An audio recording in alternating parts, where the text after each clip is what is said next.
Hello everyone. Today's topic will be prolapsed intervertebral disc or PIVD, which is one of the very commonest condition. This condition is common among all the age groups and irrespective of any genders, owing to our lifestyles, our working areas, dietary habits, and another conditions. So commonly, if we talk about intervertebral disc, and if we talk about the anatomy of the spine, if we take a closer look, these are all the spinal vertebrae, and between each and every vertebra there is a disc. This entire structure is known as intervertebral disc, since it is present between the two vertebrae. If we talk about disc, it is the outer layer which you see in this bluish coloration, that is known as annulus fibrosus, and the inner component or the content, it is known as nucleus pulposus. These two structures, these are all collagen fiber structures, and nucleus pulposus is composition of water, chondroitin sulfate, glucose aminoglycans, which act as a cushioning between these two vertebral structures. And if you take a closer look, a spine is also supported by the ligaments. This is the posteriorly, it is a ligament flavum, the ligament between the spinous processes, this is interspinous ligaments, and on the tip of the spinous process is supraspinous ligaments. Same way you have the posterior longitudinal ligaments and the interior longitudinal ligaments.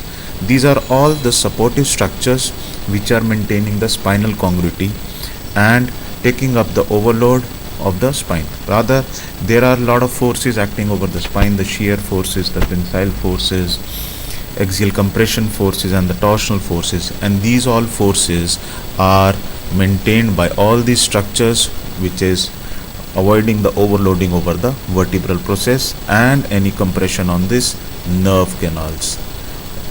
Okay. Now, as discussed previously, the disc consists of three distinct components: the cartilage end plates, the nucleus pulposus, and annulus fibrosus, which we discussed later in this slide. The cartilage ring these are the thin layers of the hyaline cartilage between the two adjacent vertebral bodies and disc proper. Now, if you see in this slide, these are the annulus fibrosus. If you see these are the C sections taken, and if you see here, this is the nucleus pulposus, annulus fibrosus, and these are the cartilage end plates, which is providing the support to the spine. And these are the nerve roots which are passing through the nerve canals, root canals, and later forming the nerve course along the lower limb. Now, nucleus pulposus, this is the center part of the intervertebral disc. As we all know that it is a highly hydrated structure and almost 80% of water. This is composed of proteoglycans within the irregular mesh of type 2 collagen fibers and the elastin fibers. These proteoglycans, they have large number of anionic glycoaminoglycans. This side chains, that is chondroitin sulfate and ferritin sulfate, which allows the nucleus to imbibe the water. This water content, the water which is present in this nucleus, this is all imbibed by the proteoglycans. Together they form the glycosaminoglycans, which is providing the cushioning, which is acting as a cushioning structure between the vertebral bodies. There is a low collagen and high proteoglycan ratio in the nucleus pulposus, and basic action of this nucleus pulposus is it is characterized by compressibility. That means it is taking up the compression forces. Now, if we talk about the outer layer, that is the annulus fibrosus, it is composed of concentric rings, and they are lamella of type 1 collagen fibers, which we all know it bears the high tensile forces. And in this annulus fibrosus, we have the high collagen content and low proteoglycan ratio. Fine. These fibers, if we see here, you see the structure, they are oriented in the 60 degree to the vertical axis of the spine and parallel within each lamella and perpendicular between the adjacent lamella, which is very much visible here.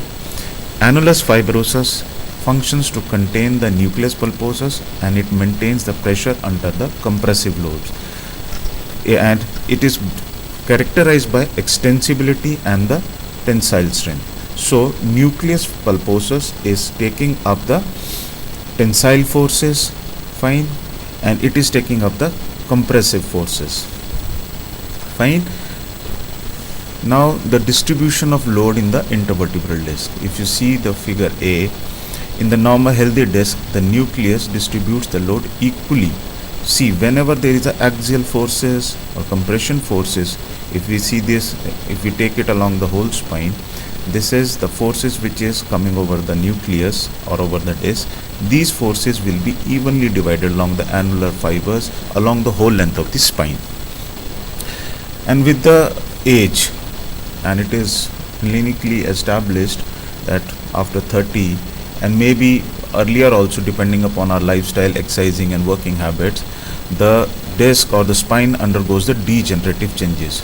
So this nucleus will lose its cushioning or the flexibility strength, and this annular fibers will lose the extensibility strength.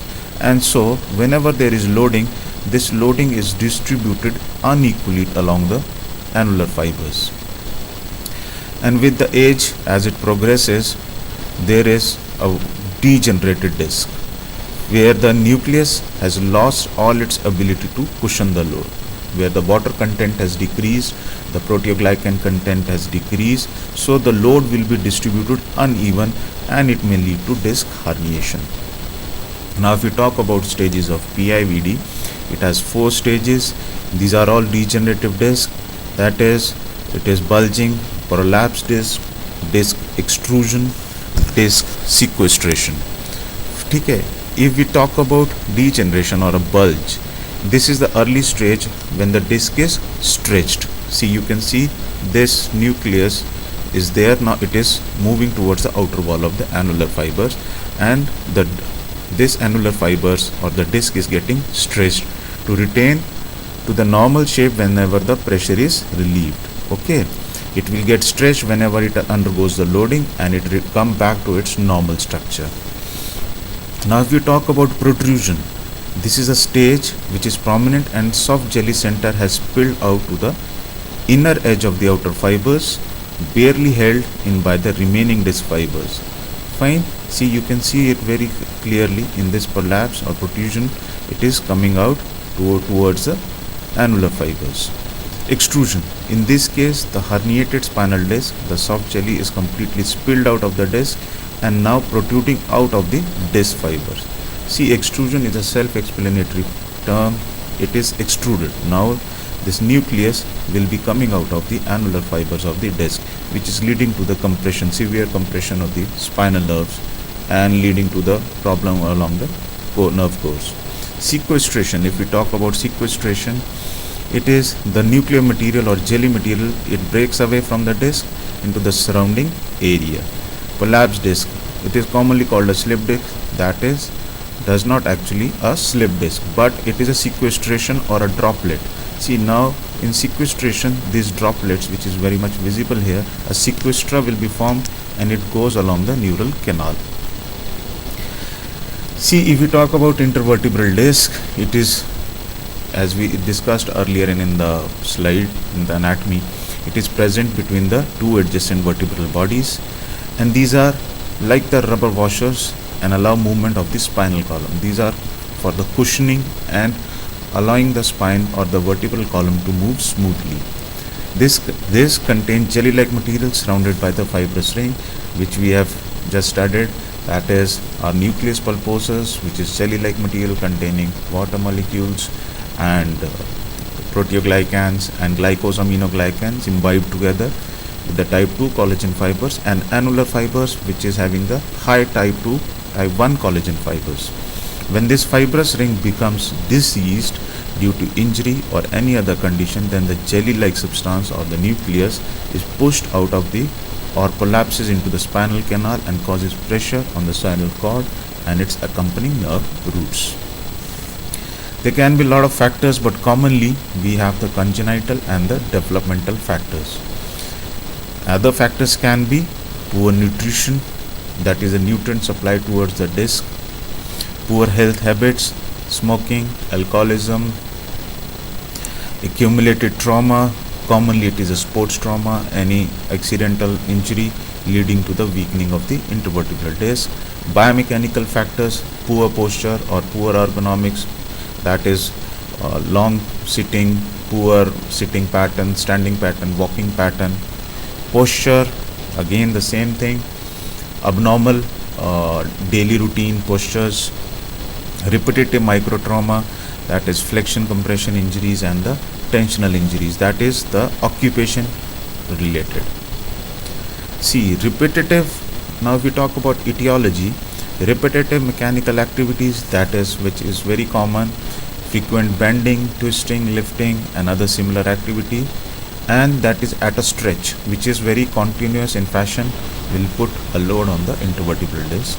Living a sedentary lifestyle, this is very common nowadays. People are more prone towards the sitting jobs, so it is the muscles which supports our back or the spine and the neck, they get weakened and they lose their extensibility and flexibility because of the recumbent positioning, and that's why it produces, rather it increases the strain on the spine. Whenever there is loading, whenever a person has to work, because of these weakened structures which are the supportive structures of the spine, the load is excessive. Traumatic injury, obesity, which is the very commonest reason for the prolapse intervertebral disc, because all types of forces acting on the spine will be overloading the vertebral bodies as well as the disc. Poor posture, tobacco use, that is this tobacco use, nicotine, this reduces the disc ability to absorb the nutrients, which results in the weakening of the disc. Actually, this nicotine and the alcohol, commonly it decreases the function of the nutrient supply, that's why leading to more degeneration, and that's why increased prolapse intervertebral disc. Mutations, it is less commonly seen, but it is there in genes coding for proteins involved in the regulation of extracellular matrix such as MMP2 and THBase2. Cellular and biomechanical changes of the intervertebral disc. See, whenever there is degeneration, which we clearly see in the MRI or CT section, there is always, see, this is a normal disc, fine. Whenever there is a degeneration, what will happen? There is decreased proteoglycan content, there is loss of negative charge proteoglycan side chain, water loses within the nucleus pulposus, decreased hydrostatic property, that means water is unable to imbibe together with the proteoglycans. Automatically, simultaneously, there will be loss of disc height, and this uneven stress will be put to these forces will be distributed to the annulus fibrosus. So which is very much clear in this slide. This is a normal disc, degeneration has started, the annular fibers are teething. Now the bulging disc, this nuclear content, it comes to the margin of the annular fibers and it bulges outwards. Herniation, when the nuclear material crops out from the annular fibers. Thinning of the disc, which is very common, again leading to because of the degeneration. And osteophyte formation, which is very much clear. These are the osteophytes, which is clearly seen in the X-rays also. This is all we are discussing: the pathology, degeneration, the prolapse, outer layer coming out of this extrusion when the nuclear material comes out of the annular fiber, and sequestration when it forms the droplets and lodges along the spinal canal or the cord. Nucleus degeneration, this is softening of the nucleus and its fragmentation, and weakening and disintegration of the posterior part of the annulus. Nucleus displacement, see, this is what we are saying in the prolapse also. This is under the positive pressure at all times when the annular fibers becomes weak, either because of the small area of entire thickness has been disintegrated spontaneously or because of the injury.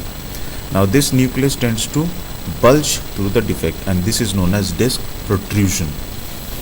This is increased if the nucleus is degenerated and fragmented.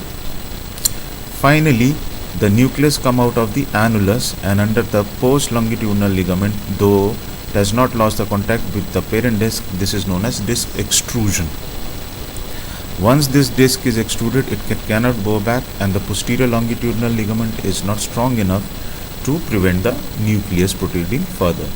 So this extruded disc may lose its contact with the parent disc, and the sequestered disc, that is the formation of sequestra, tiny droplets, may come to lie behind the posterior longitudinal ligament, and they may become free in the segment. This is sequestration. This is very much clear if we see in the MRI sections, which we always see, that is sagittal sections, that is the disc, it is protruding out. Fine. This is a degenerated disc, and this is the herniated disc. Stages of fibrosis. This is automatic body healing, that is stage of repair. Always it is parallel to the degeneration. The residual nucleus pulposus becomes flattened, fibrosed, and finally undergoes calcification. At the same time, new bone formation occurs at the point where the posterior longitudinal ligament has been stripped from the vertebral body, and spur formation occurs leading to the osteophytes. Fine, this is very much clear in this anatomy.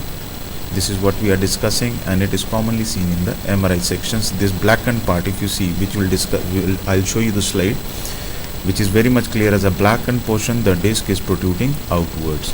This is disc bulging, where the annular fiber is in contact, but in this herniation, the annular fiber are tethered and the nucleus material pops out. See, now if we talk about the symptoms of PIVD, these are very commonly, the first complaint will be the pain in the lower back region. This is very commonest and the first symptom. Second, now we have seen the disc is protruding out, or there is a prolapse or extrusion. There will be a radiating pain along the dermatomal region or the myotomal region, right from the buttock till the great toe, anteriorly and posteriorly, from the heel to the plantar region, heel, calf, and again to the buttock region posteriorly. Walking becomes difficult, pain, it is worsened. This is the later stage condition when the pain is aggravated with coughing, straining, or laughing also. There is always a muscle spasm where the patient always complains of early morning stiffness or evening stiffness. Tingling and numbness in the leg, this is because of the compression of the sciatic nerve. All these things will lead to, commonly we all see, that is muscle weakness or atrophy in the later stages because of the immobility of that particular part, and patient is unable to perform his daily chores. There is lodging of the disc material in the canal can lead to loss of bladder and bowel control, and it can be lead to cauda syndrome, that is commonly at L1 level. Some people do not have symptoms of PIVD. Research studies where routine back scans have been done. So on large number of people have shown that some people have PIVD without any symptoms. It is thought that symptoms mainly occur if the prolapse causes the pressure or irritation of the nerve. This does not happen in all cases. Some prolapses may be small or occur away from the nerves and causes minor or no symptoms. So we should not ignore this thing also. It is not mandatory for every low back pain you will be seeing there is protrusion or severe compression of the nerve. It can be at minor levels, so we have to be very clever enough with the investigations, maybe radiological or with the diagnostic tests. Now coming to the management, this is the major part which you have to deal with, that is the assessment, and definitely when it is correctly done, the treatment part. Assessment, see, we have to be very much aware with the chief complaint of the patient, the history of the patient, and simultaneously after objective examination we have to go with the subjective examination. We have to go over the assessment of the posture, that is Posture can be rigid, that is because of the spasm of the muscles, of the spinal muscles. Loss of curves of the spine, that we know we have the two lordotic curve in the spine. If there is flattening or straightening of these curves, that is because of the muscle spasm and tightening of the soft tissue structures. The pelvis has tilted more of anteriorly and posteriorly, that will again lead to increased lordosis. Sciatic scoliosis, that is because of the poor adaptive posture, sitting pattern. The movement, which we assess, that we ask the patient for the flexion of the trunk, and it can be painful also. Simultaneously extension of the trunk, lateral flexion of the trunk. Tenderness, that is point where the pressure is applied and the patient complains of pain.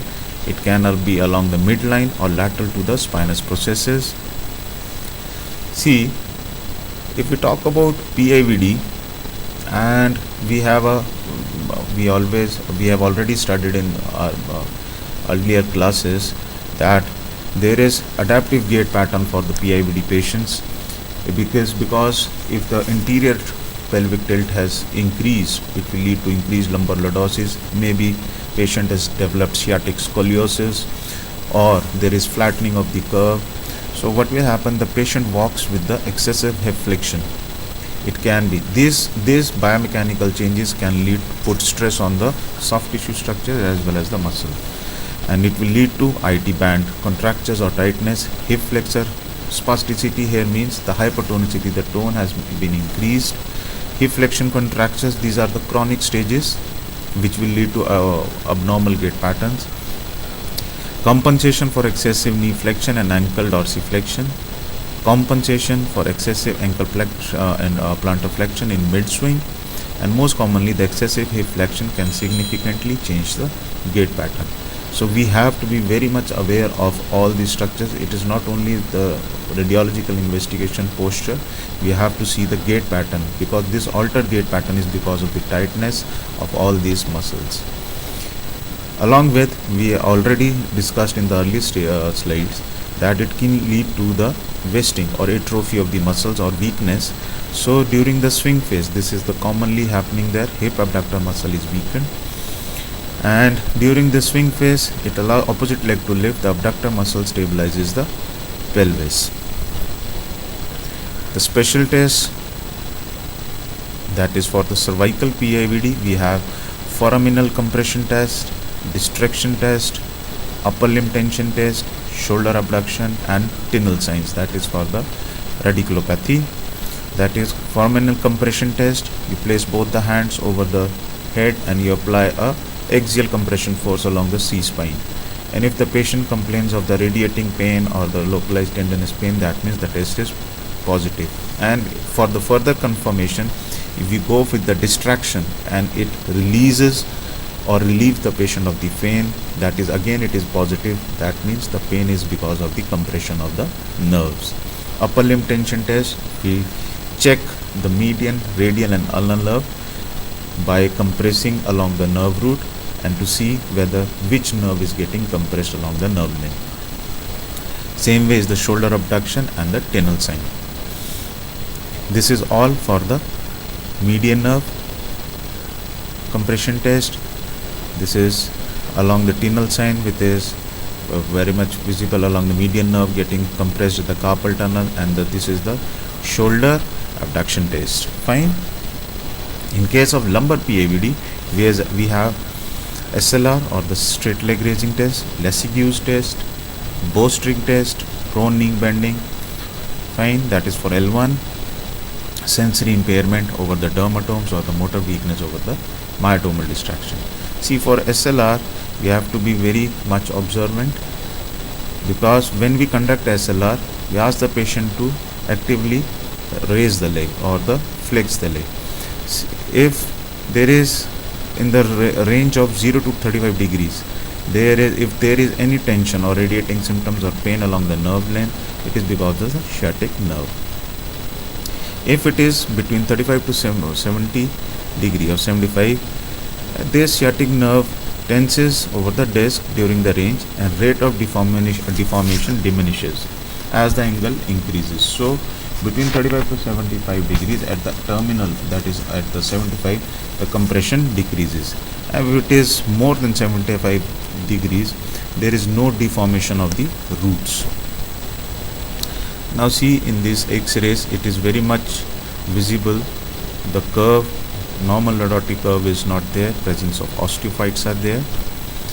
If you see along the CT scan, this is a normal disc, this disc is degenerated, and here there is a protrusion along the spinal canal. This disc is protruding at this L3-4-5 junction, which is very much, this blackened structure is the protrusion of the disc. In MRI it is very much visible. There is inflammation along this disc. The ligamentum flavum is fine here, but the disc has degenerated. This at L4, it is protruded rather and coming out of the body. EMG study is very much helpful to know the electrical signals which are going to the muscles, and how much it shows if the muscle is being pinched or irritated as it leaves the spine. So EMG study is helpful. Treatment, conservative or operative. First option is definitely and will be always there, the conservative management. Rest, anti-inflammatory and analgesics as prescribed by the orthopedicians or any other physician. Reduction, continue with the bed rest, or traction is applied for 2 weeks just to relieve the muscle spasm and for the elongation of the spine.